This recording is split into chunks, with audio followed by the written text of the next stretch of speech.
are not able to be here live. Um, but good to see so many of you all.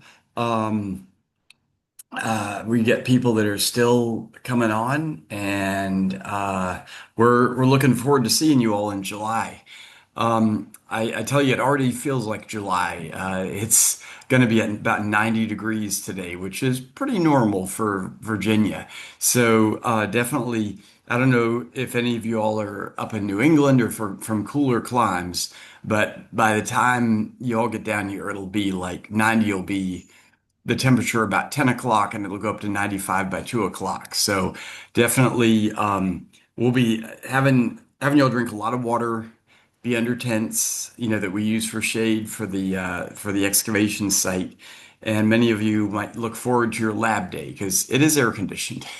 So, but before we started with the power of place, I wanted to introduce a few things for the high school programs. We've got three high school programs we're doing in July, which we're really looking forward to.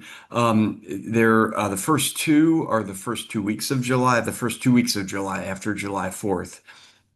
And then the third one is in the fourth week of July. And with these, we get a lot of students who come with their parents, and that's wonderful. Sometimes the parents take part in the program, which is great. We can accommodate that very easily. Sometimes, and for the parents and students, if you or whoever your guardian is, the adult you're coming with, you all can work together in a unit, or you all can work separate. We can arrange that. So just let us know, and we'll put that together with a schedule, and we can even do that week. We're pretty flexible with that. But as you might have read about, this is an actual archaeology dig. So sometimes there are archaeology camps where the students take part in exercises that are mock digs. This is not a mock dig. This is a real dig. We're digging some of the Madison era archaeological sites at Montpelier for research purposes, and a big part of that research is the public, visitors, but then also you all as expeditioners, and we're really excited to have you all as part of that. And as part of that, what we do is we pretty much, and Steve, I'm going to make you co-host. So if anyone, the dogs start barking, you can go ahead and mute them. So thanks, Steve. Um, uh, but as members of the team, you're gonna move with the crew. You're gonna within a couple of days, you'll be talking with visitors. You'll know what's happening at the site and get a real in-depth experience with archaeology. And as part of that, what we want to make sure that you all know is more about Montpelier and its environs. We typically the folks that come on expeditions, if they're not with their parents and they're over 16 and over and they have a car, that works out well because we're in a rural location. Um, there's no Uber that you can get an Uber from the airport to Montpelier, but you can't get back. That's kind of the funny thing because there's Ubers around the airports and the train stations in Richmond and Charlottesville. But once you get out to Montpelier and you try to book an Uber, it's just like crickets. So really important that you all understand that we don't have the staff to, provide transportation on a daily basis. When we've had to do that, it's been very disruptive to the week. And so we just want people to know that from the get-go. If you're here and you're without a car, you should either have a car that you bring, if you're 16 and older, or have a bring somebody along that can drive you. So if you have any questions on that, you can contact Steve and I after this. But I think Steve sent out some information emails about this. The other is that anyone who is under under 16 needs or under 18 and doesn't have a car needs to have a parent or a guardian on either on site on the program or within 5 minutes. So if something happens, they can, that you can be picked up. And that's really important because we're not, a day camp and we don't have folks that are counselors, we're professional archaeologists and we work with folks all the time, expeditions all the time, but it's not like a typical camp. It's ones where we're expecting people can provide for their own, have their own food, bring their own food, manage their transportation, that sort of thing. So I hope that's clear with everybody and just wanted to start out with this. And again, if you have any questions, you could ask them now, or better yet, probably just have a private conversation with us and we can figure things out. We've seen all kinds of things in the 20 years of doing these programs, and we can, accommodate. We've had some parents and guardians that have attended, come on the programs and then have done work, and we can even, find a place where you can sit with the internet and have your meetings. So we're very accommodating with all that, and we want to have all the students that are on the program and their families, friends that are coming have a really successful time and a good time, and make sure that everyone's comfortable, and there's resources at Montpelier that can be used, but just not transportation. So, so for the week you're going to be here, we're going to be arrival will be on that Sunday, and we'll have dinner at Arlington House. And when Steve sends you the menu for the dinner, which comes from Cooper's, there'll be directions for how to get to Arlington. It's not inside the gate. So, it's I think it's 10400 Arlington Drive, Somerset, Virginia. It'll be in the email. We'll have the Google link there. But sometimes people end up at the visitor center, and it'll by that time it'll be locked and it gets very confusing. So just be warned, about the arrival place for the Sunday dinner. And then on Monday, we'll be starting at our new archaeology lab, which is at the Esso building, the old Montpelier store on Route 20. And so if anybody needs to arrive on Monday morning, not on Sunday night, let us know and we can give you directions to that, because it can be a little tricky to find. It's, if you come from Charlottesville and go to the gate, you're not going to necessarily see it. You have to keep going down the road to Montpelier Road. And yeah, unfortunately, the Montpelier Road sign has been knocked down. There was an accident there yesterday. So we'll get into all that. So, but anyways, first, does anybody have any questions? Has everybody received the readings and have everything that they need, like the what to bring list, all that? Give a thumbs up if you've received that. Okay. All right. Thank you, Mary. Appreciate it. And I see the thumbs up. Yeah. Andrew, Daniel, Ezra. Hello?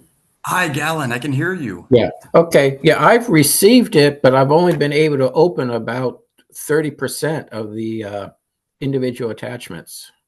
I don't know Oh, if anyone else has had that issue or not.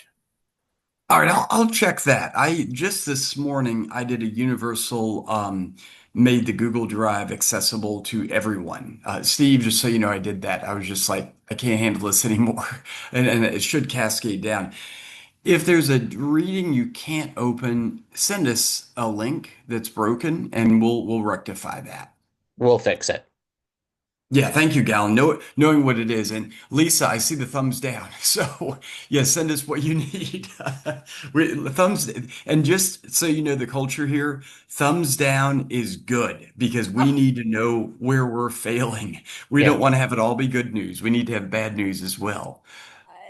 Sorry, I haven't received any of that information. Okay, Steve, I don't have a pen. You know, Lisa. I will for Thank sure. you. So I'll Thank you, start working Steve. on that now. So Yeah, unfortunately, you probably get so many emails, and sometimes these emails, when they're in groups, sometimes can go to spam. So we'll send you one individually. So, and if anybody has had a problem with this, email Dig, and then also email mreeves@montpelier.org, and we'll get it to you. And in fact, I just sent an email out to everybody about the Zoom about 15 minutes ago. So you've got my email. So. But great. Well, what we'll go ahead and do is move into the oh, and Lisa is asking the best airport to fly into.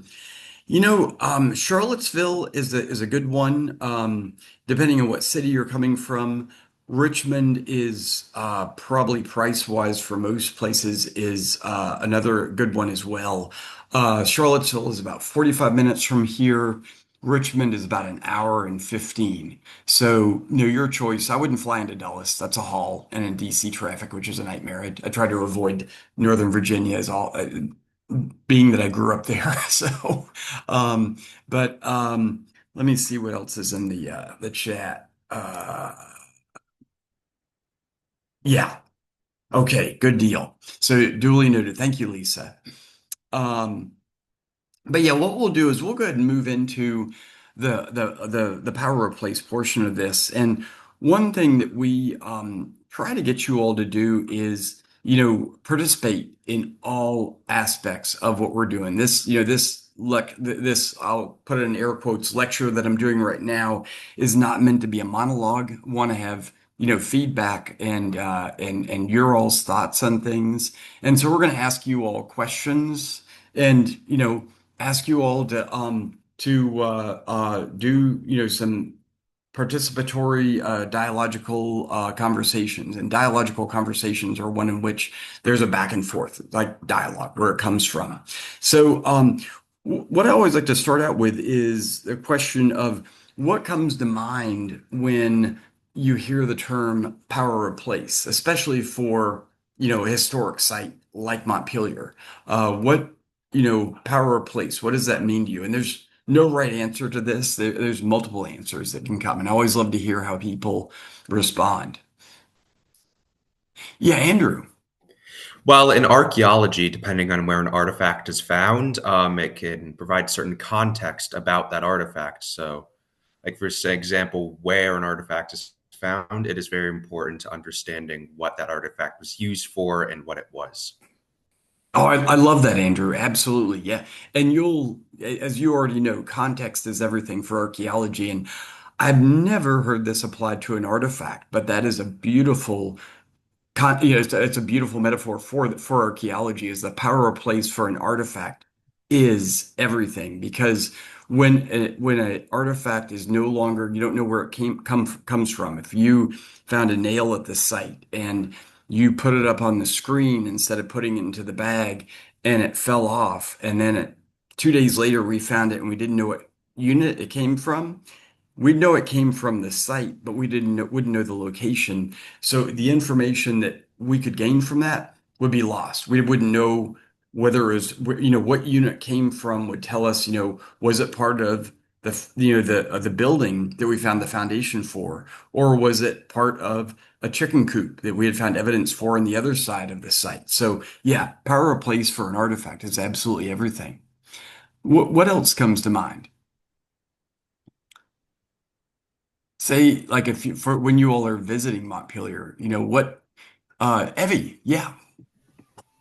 So I'm gonna take it more kind of like give it a more simple explanation and just say how a place gives how that gives a reaction to those around it and how when you step into Montpelier, like the power that you feel from the history, from kind of like knowing what happened at Montpelier and going into a site or a unit and feeling and seeing like how the enslaved persons of James Madison kind of felt in this area or what they experienced in this area. Yeah, absolutely. Yeah, a lot of things there. It's the more you know about a site, and this is why we give you all the background readings so that you all can know the history of the site, know that, what the field quarter is, where the home farm is located, the home farm and the south yard and the temple, which is right next to where the site is, what its history is, and the whole Walnut Hollow. Is the more that you know about a site, the more powerful being there is. So that's why so many people, when they step into the library at Montpelier on the second floor, and they realize this is the place that Madison wrote the Virginia Plan that became the basis for the Constitution, a lot of people, it's almost spiritual. They're blown away because they know the Constitution, they know the importance of it, and to have that origin story be where they're standing is all absolutely mind-bending.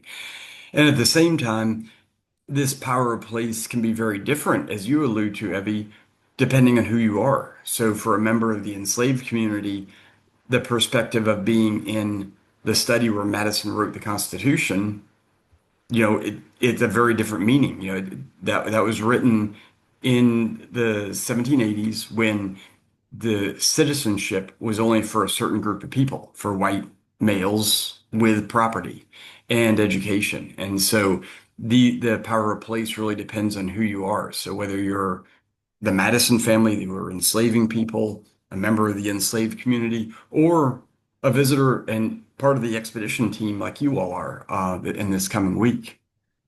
What else comes to mind?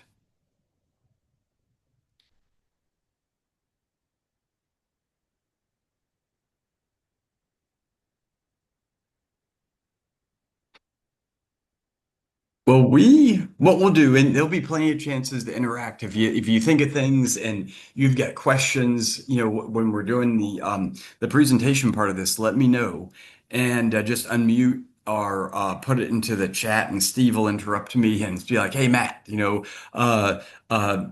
Madison or Marley has this question, and what about this?" So, but if you could do that, Steve, that'd be great. So Sure. what I'm gonna do at this point is I am going to share screens, and what you should see is a Google map of the area. And let's see, hide floating meeting controls, and wanted to give you a sense with Google Maps where Montpelier is in relationship to the town of Orange. And so Montpelier, where Steve is sitting in his office, is at the ESSO building, what we call CALM, Community Archaeology Lab at Montpelier. And the Community Archaeology Lab at Montpelier is just outside the gates from where the visitor center is and the main house is. And so this is Google Maps. So the images here aren't quite correct in some places, but what it does give you is a good sense and a familiar one, because you all know Google Maps, I'm sure, a familiar one of the distance between Montpelier and the town of Orange. And just to show you, we do have some civilization in Orange. I mean, whether this is or not, we've got a food line, plenty of restaurants up and down the main strip here, everything from McDonald's to the Silk Mill Grill, which is a popular one, Spoon and Spindle. And then, of course, we've got Cooper's, which is down on Route 15, and you'll be eating the food from there on Sunday night of your all's arrival. But to give you a different sense of the map here, what I'm going to do is I'm going to switch over to our GIS maps. And you all in your readings, there's some background readings on the GIS maps, and I'll send you all a copy of these after the presentation here. But with the GIS maps, what you can see is this is what is on our web server for Montpelier. So if you look, here's the town of Orange, here's Montpelier. The area that's outlined in orange right here is the property as it's owned by the National Trust for Historic Preservation today. And when you zoom out a little bit, you can see these lines are the original deeds from the Madison era. So this deed right here, here's this deed that was when Dolly Madison sold the property in 1844. This is the deed map that was drawn up. So this boundary that runs along here is this one that's right here. So you can see the outlines, you can see this little hook coming down here, coming down around this area here. And the lands that make up Montpelier, they consisted of about 3 other plantations that make up the Montpelier lands today. And all this land was bought up by the DuPont family around 1901 to 1910. And the DuPonts are the ones that gave the land to the National Trust. And then today, the Montpelier Foundation operates the land. And all this land originally was the home territory of the Manahoac indigenous tribe, who today are part of the Monacan Nation. And so we've got, a heritage at Montpelier that goes back to the 1720s when the land was cleared by enslaved Africans. But before that, for many thousands of years by indigenous groups. And there's a lot of sites at Montpelier. And one of the things that we always want to get you all to understand is, when you visit Montpelier, what people think of, today of Montpelier is the main house. And, certainly and this is where the main house is in relationship to the visitor center. The main house is, of course, the home of the Madisons and also many enslaved who lived and worked in the house. But we've restored it to its 1820s appearance. But even the main house went through many changes through the years. And when when you're in a room at the house, for example, when you go through the door right here, this is the center door for the 1762 part of the house. What the context for that door is based on the history. But when we're at the site and we find, for example, an animal bone, like part of a pig's jaw, there's no way of understanding what time period it dates to until you start to look at the surrounding context, with the ceramics and the glass and the nails. And you'll learn about all this, how this context is established. But also, when we're working at the site and where we're going to be working is just adjacent to the main house. So if you and for those of y'all that have been to Montpelier, here's the visitor center and the parking lot right outside. Main house is right here, of course. And here is what the house looked like back in around 1765. And then the site we're working on is just up here beyond the temple. So here's the temple, which was built by enslaved masons back in 1811. And right beside it is an 18th century blacksmith shop that we've done metal detector survey on. So I love this photo. This is a photo showing one of our volunteer metal detectorists with this cache of blacksmith items, which is just downslope from the temple, and then upslope you can see the main house. So in this picture right here, you've got several generations of places. You've got this 18th century blacksmith shop that dates to the American Revolution. It was an operation from the 1750s up until about the 1800s when it was taken down and this area was cleared for the temple and the pine alley to be established. And then you get the main house behind it, with which the original section was built in the 1760s when the blacksmith shop was operating. But then the wings and the front porch was added later after the blacksmith shop had been abandoned.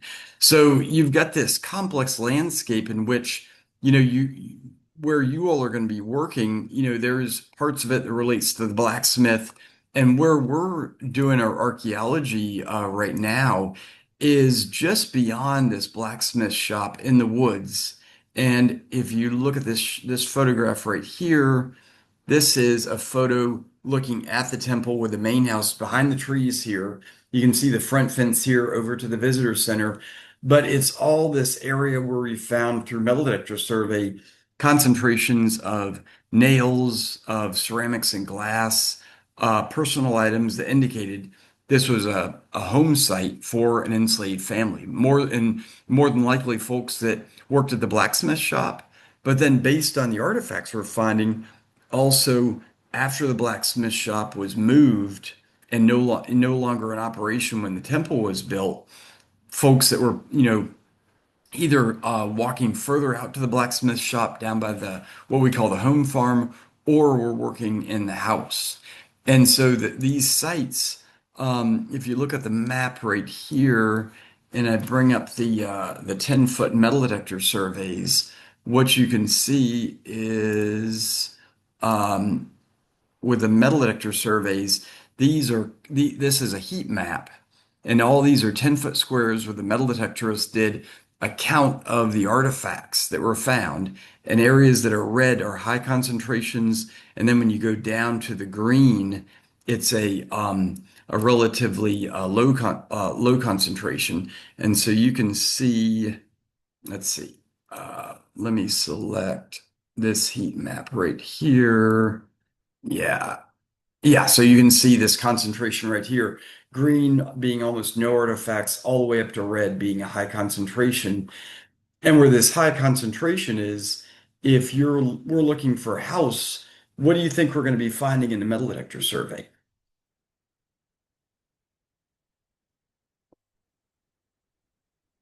What? Yeah, Andrew. Well, if there's a house there, there's going to be a high concentration of artifacts. And when you're building a house, what do you use to hold the wood together? A lot of nails. Exactly. And Laurel, were you going to add in something to that effect as well? I was gonna say the same thing, nails. Nice. Yeah, absolutely. Nails are what we call Montpelier gold. And we work with a lot of metal detectorists, and when they come to Montpelier and what they imagine they're going to be digging up is buttons and coins and other interesting personal items, and we say, nope, 99% of what you're going to be finding is nails. There's a collective groan until they understand that these nails, not only do they allow us to locate buildings, but then with three different manufacturer styles changing from the Revolutionary War period into the 1840s, not only can you find these buildings where the concentrations are, but then also date them as well, date to when they were built. And so all of a sudden, a world opens up to them where a nail just isn't a nail. It's a way to understand more about the site. And this is where, for so many people that are engaged in finding artifacts and coming to these kind of historic sites, they want to know about the people. And that's what archaeology is all about. It's not just about finding artifacts and understanding what they are. What the ultimate goal is to understand, what do these reflect about the people that lived at these house sites, that worked at the blacksmith shop, that worked in the main house, for which there's very little written history or documents. And we just yesterday, the senior historian Hilary Hicks did a lunch and learn where she talked about the naming project, and I'll send a link to this as well. I'm gonna take some notes on my phone about what I need to send you all because otherwise I'm gonna forget this. Or maybe you could take some notes, Steve, and the lunch and learn, the GIS maps, and then there was something else. Oh, the plantation boundaries. That's another good one, Steve, for understanding, what makes up Montpelier. But for the documentary record for the enslaved, pretty much what we've got is in most cases just a name, if we're lucky, and then sometimes a snippet about, a mention in a letter. But in terms of their daily lives, what their history was, and who, what kind of things they owned, it's all based on the archaeology. And certainly for the material presence, I mean, there's very few artifacts that were saved by enslaved families because when they were sold in the 1840s, after Dolly Madison sold the property, they were sold to the Deep South, the transcontinental slave trade. The slave trade between Africa and America by that time was illegal. It was outlawed by 1807. So after that point, when new states were coming into the Union with the Louisiana Purchase, and cotton, with the proverbial statement, became king. It became the major economic unit for America's gross domestic product, and that was all based on the labor for that was, with enslaving Black Americans. Um, People were sold to the Deep South from places like Virginia, and what Montpelier turned into. By the time you get to the 1830s and 40s, was essentially what was called at the time period a breeding plantation, where people would be, brought to a certain age and then sold to the Deep South. And this is, was the absolute most horrific outcome for families in Montpelier, which was brought to reality in the 1840s when families were divided and sold. So this archaeology that we're doing, it's something that, in working with the descendant community, descendants of the enslaved, who is, and the organization that represents descendants today is called the Montpelier Descendants Committee. This is incredibly important. And one of the things we've focused on recently is the burial ground of the enslaved. And we're going to be doing a tour with you all of the burial ground. We recently did ground penetrating radar surveys at the burial ground and was able to establish that there's over 200 graves at the burial ground. And this is something where the MDC today is building a memorial to their ancestors in this space. So you'll during the month of July, you'll be meeting descendants who come out on a regular basis to see what we're finding, and they're excited about having you all here. So we have a daily interaction with the MDC, and they're a big part of what we do.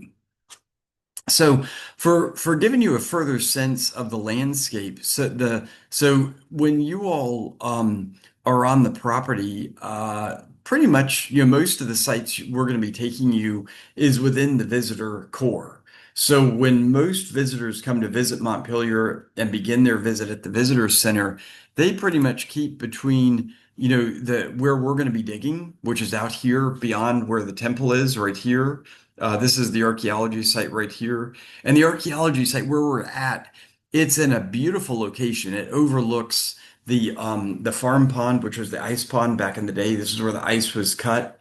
And then the ice was cut and brought up to the temple by the enslaved and put in the ice house that was below the temple. And Chris is going to be giving you all a tour of this area. He is the field director and wrote his thesis on the temple. So knows a lot about this site and is really excited that we're digging here. And the ice house today, while it's not open, it is amazingly preserved. This is the bottom of the ice house, 25 feet deep. And so this is a shot that we took about 10 years ago when we were stabilizing the building. But for most visitors, their trip is, their stay at Montpelier is pretty much confined to the temple all the way out to the Madison Family Cemetery, where James and Dolly Madison, and you all can guess this is James Madison right here, this massive obelisk that was put up some 20 years after he was buried in 1836. This one's put up in 1854, and we'll tell you about the history of that. And then just on the other side of the ridge is the burial ground for the enslaved, which is today a woodlot that we've been studying very intensively through various surveys. But what you're also going to experience when you're here is this larger property. We're going to take you all out to, you all are going to be, the first morning is going to be spent at the old Esso building. And the Esso building originally was the company store, the Montpelier Supply Company. And today we've refurbished it into the archaeology lab. And so this is where we do all of our lab processes. And we recently moved into this building and are really excited to be using this space. And it's where we do our introductory lectures. And then we'll also be visiting other sites, like, for example, the Gilmore Farm, which is a log cabin that was built by George and Polly Gilmore in the 1870s and is part of this post-Madison history, but tells the story of the legacy of the Constitution. What happened to former enslaved families after the Civil War. And in this case, for the Gilmore family, we've worked closely with descendants.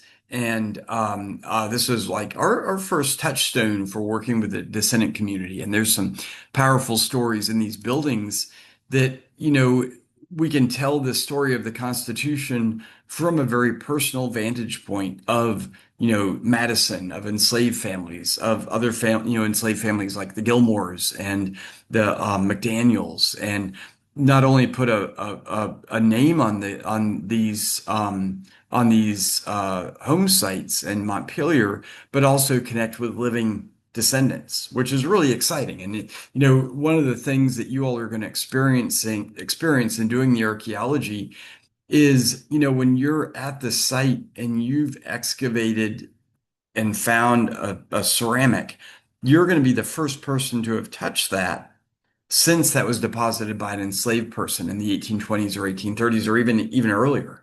And so you think about that from the standpoint of descendants of the enslaved, where they're able to, touch an artifact that's never been touched. The last time it was touched, it was either touched by an ancestor of theirs or someone that knew their ancestor. That's for many people, that's, a spiritual connection that, just is very, very powerful. And this is built a really close connection, with us and expeditioners like you all, and especially with descendants. So this for so many people is, a life-changing experience, not only in terms of, understanding what a career in archaeology is, but then also getting a sense of a connection with history that you don't get from books or from movies or from the classroom. It's this hands-on approach that we as a historic property are really committed to giving you all the best and deepest experience with, because we're open to the public, and what we want to do is have people have a connection with the history of Montpelier, with the region of the United States, and have it be relevant to them.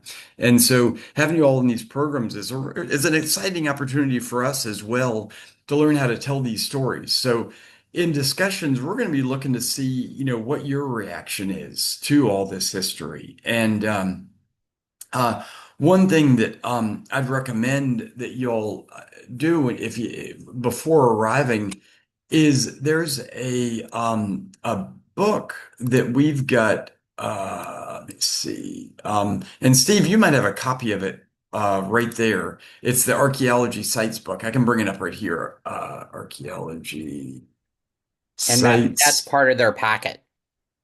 Yeah, yeah, and this one right here, this definitely take a look at this booklet. This is a PDF that Steve sent you all, and this is organized by time. So you go from the colonial period with the Mount Pleasant site, going down through the beginnings of the construction of the main house to the president's home with what Montpelier looks like today, and all these set of complex sites. And even in this, this table of contents, we've got about 14 pages for the 18th century, but then for the 1820s to the 1830s, we've got close to 40 to 50 pages. So it really, what's amazing about the landscape at Montpelier is the sites that are best preserved are those from the 18 teens, 1820s, 1830s. Those are the ones where, we've got examples of the homes of the enslaved domestics who lived in the South Yard. And we've actually reconstructed those homes. And that'll be a really important part of your tour on Tuesday, where we talk about the South Yard, the archaeology we did there, and how it connects with the exhibit called the Mirror Distinction of Color, which is inside the main house. And then also the home farm, which is a complex of buildings that we discovered several years ago. And from about 2019 through 2024, we've done archaeology in this area to uncover this full set of buildings.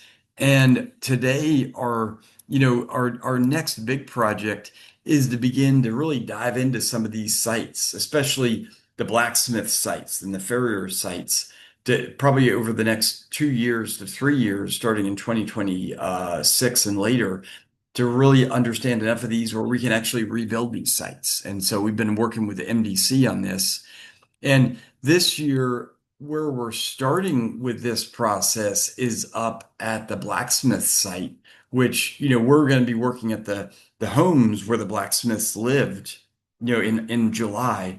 But then by September, we'll be excavating sites that are in this area where this 18th century blacksmith shop was. So understanding, the larger history is going to put the artifacts that you're finding into context. So when you're holding a piece of ceramic and we tell you, it dates to 1820, you'll know that it dates to the Potsdam period when not only were James and Dolly Madison retired from the White House and back at Montpelier, but it's a time period where this was no longer the blacksmith shop site by the main house. That blacksmith shop was further down away from the visitor center down in this field where the home farm is today, or was in the early 19th century.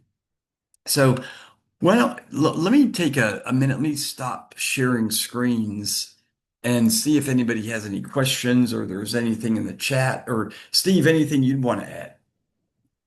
Not to No, put you Matt. on the I spot. think there are a couple comments in the chat about folks not being able to access one of the documents and or not having received stuff, and we will certainly fix that situation. What we would ask is just for folks to drop us an email and let us know what they're missing, and we will get a response out to them. Yeah, that'd be great. And I think there's oh, that's raised hand. Okay. I didn't know if someone had their hand raised. But does anybody have any questions? What, you're going to say something, Steve? Yeah, Matt, and I don't know if you mentioned, but also the Civil War history, because we might have some Oh my Civil War goodness. history fans on here. Yeah, yeah. And that is something that we know a lot about. We've been doing archaeology on, doing metal detector surveys of the property for the past 20 years. And some of the sites that we've excavated, you're going to see, for example, is a set of Confederate encampments that are in what's called the Northwoods. And these sites are one which were winter encampments where there were huts built by some troops and enslaved individuals from the South Carolina brigades of General Samuel McGowan. And gosh, it's been 23 years now since we've done this archaeology. Hard to believe, but there's, evidence for, the 800 soldiers that were camped in these woods, 5 regiments of McGowan's troops. And then all along, basically anywhere you've got hardwoods, for example, up along this area, we've got cavalry encampments up along the ridge here, where we found everything from, these Union cavalry buttons to spurs to bridle pieces, carbine bullets. So just all kinds of evidence of what would have been for Madison his greatest fear, which was the country divided and, at civil war over, the Constitution. And that's something, and of course, got resolved, fortunately, and got resolved for, a stronger form of federal government with the Constitution providing the guidelines for how to have that operate. And so all this, what's amazing about Montpelier is the set of sites that are at Montpelier. You can't find a better way to tell the story of the Constitution than with these sites. I remember back in 2002 when we found these Civil War encampments, the board, we were getting ready to restore the main house. We had just gotten the gift from the Mellon family for this. And it was a little ironic. The Mellon family gave the money to take the DuPont arrow wings off the house. But the board, when I told them about the encampments, they were like, Matt, we don't have time to deal with Civil War encampments. We've got a main house to restore. And, how do we tell the story of Madison and the Constitution with Civil War encampments? And, our response was, that was the constitutional crisis. That was the Constitution on trial. And that was right before the 150th anniversary of the Civil War. And there were more people visiting Civil War battlefields than there were visiting presidential homes, at that time and even today. So, we're always looking for ways to bring new groups in. And that's where, we're really excited to have you all take part in these programs because you all bring a perspective that we don't have. Being archaeologists, we've got a very academic approach to the discipline and studying artifacts. And bless you, Mary.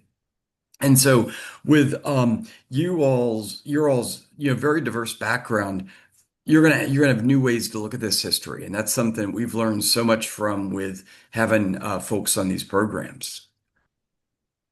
So yeah, Andrew, I see. Oh, According to me and my mother's ancestry.com family tree, we do actually have some ancestors from this area.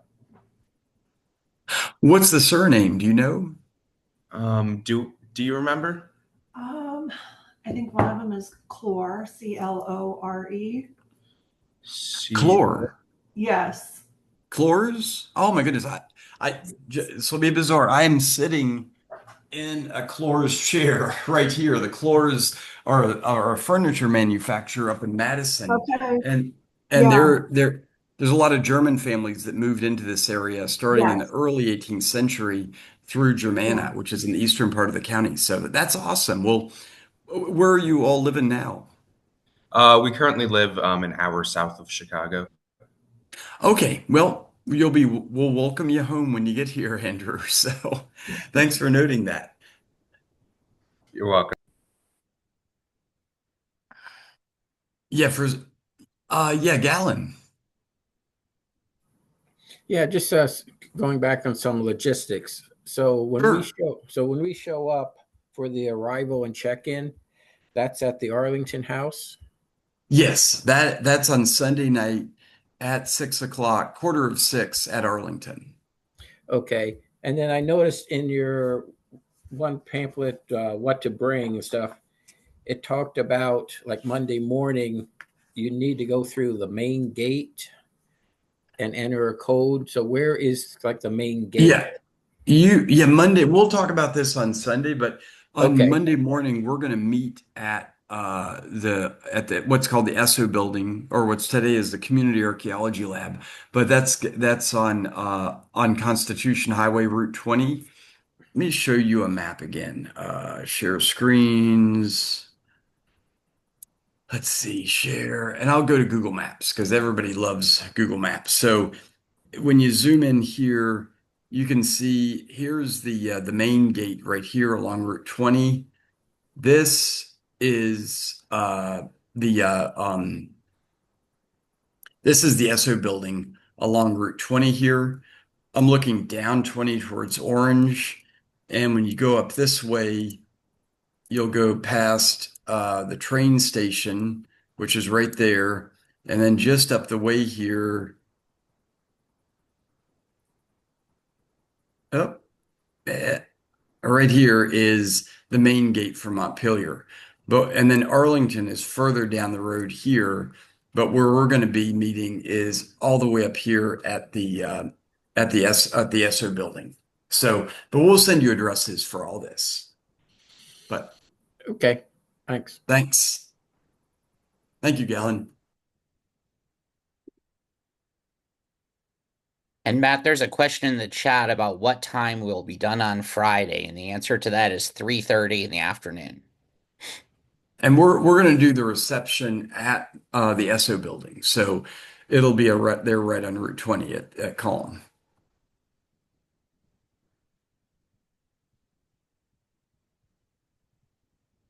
Well, great. One thing is that's relevant for this, and I actually feel one crawling up my back, is we do have ticks. I got to get this tick off. But one thing you'll want to bring is, it's hot, but I tell you, wearing, for some of the walks, having long pants that are breathable and that you can tuck into your socks is often helpful. There are ticks, mosquitoes. I'd recommend wearing, not too many mosquitoes, but there are some flies. Having some bug repellent is always useful, depending on whether it's a very humid day after a rain. But take a look at what to bring, and definitely want to come prepared for a dig. So, but yeah, looking forward to seeing you all. And again, if you have any questions, go ahead and drop us a line, and we'll be able to answer your questions.